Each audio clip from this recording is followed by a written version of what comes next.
Good evening, Premier Planet. It's Justin Barlow, the Or on the Fedora, coming at you from inside the Premier Studio in Woodstock, Illinois, where we just wrapped up PPW 47.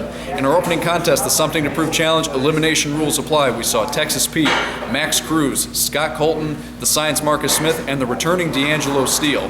Just when it looked like Max Cruz had won the Something to Prove Challenge, in comes Texas Pete, sneaking in for that last-second pinfall. Texas Pete wins the Something to Prove Challenge, goes on to his reward match later in the evening. But first, we saw a #1 contenders match for the PPW World Heavyweight Championship. The future Matt Dewar taking on, let's see, who did he face? He faced Outlaw J. Back and forth seesaw battle. Outlaw J, if you remember last time, faced Malad Akbar for the world title, came this close to becoming the new heavyweight champion. Didn't quite make it though, so he went back to a #1 contenders match. Just as it looked like Outlaw had Matt Dewar where he wanted him though, Matt Dewar hits Outlaw with his signature move, the sliced bread. Matt Dewar is your new #1 contender. He goes on to our next taping, PPW 48 on March 7th, to take on Malad Akbar for the World Heavyweight Championship.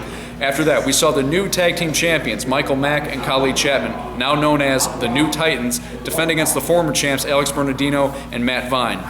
Matt Vine and Bernardino, they wanted those belts back. They didn't even bring them with last time, but somehow Premier officials were able to get the legal team involved, and they were able to get Vine and Bernardino to hand those belts over. They wanted them back though, and they even stooped to the lowest tactics they could, bringing out that talcum powder again, trying to blind the tag team champions. Backfired, however, though, when I believe it was Vine accidentally threw the powder in his partner's face. The New Titans were able to roll up the former champs, get the victory, retain the tag titles, and it looks like a little trouble in paradise for the former champs Vine and Bernardino, but we'll get to that further down the road. Following that contest, we had the Something to Prove Challenge reward match. Texas Pete, the winner of the Something to Prove Challenge, taking on Heritage Champion Chris Classic in a non-title match. Texas Pete, he hasn't been too happy about being in the Something to Prove Challenge, so he stooped to every low he possibly could, low blows and chokes and everything he could to try and take out the Heritage Champion.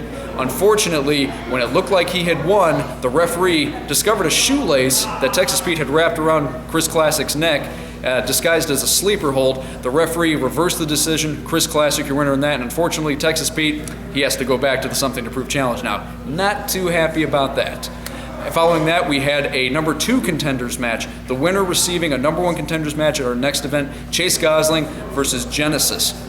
Genesis, again, something with the underhanded tactics tonight. Feet on the ropes during chokehold, got away with that a couple times until the ref saw it. Genesis trying to convince the referee he wasn't cheating. That allowed Chase Gosling to capitalize. Chase Gosling now goes on to Event 48 to compete for the #1 contendership, to get another shot at Malad Akbar, someone he has come so close a couple times in the past to beating for that heavyweight championship.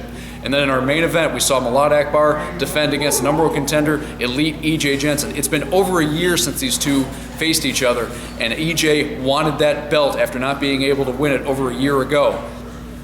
Malad Akbar, though, as always, fighting champion, came through it. It looked like EJ had Malad down for a pinfall, but the referee counted 1, 2, 3 and raised Malad's hand. Apparently EJ's shoulder was down while Malad's were up. So Malad Akbar retains the World Heavyweight Championship. He carries that belt into Event 48 where he faces the future Matt Dewar. Again, our next event, PPW 48, takes place Saturday night, March the 7th. Same time, same place. Doors open at 7. Bell time is 7:30 here in the Premier Studio in Woodstock, Illinois, 1230 Davis Road.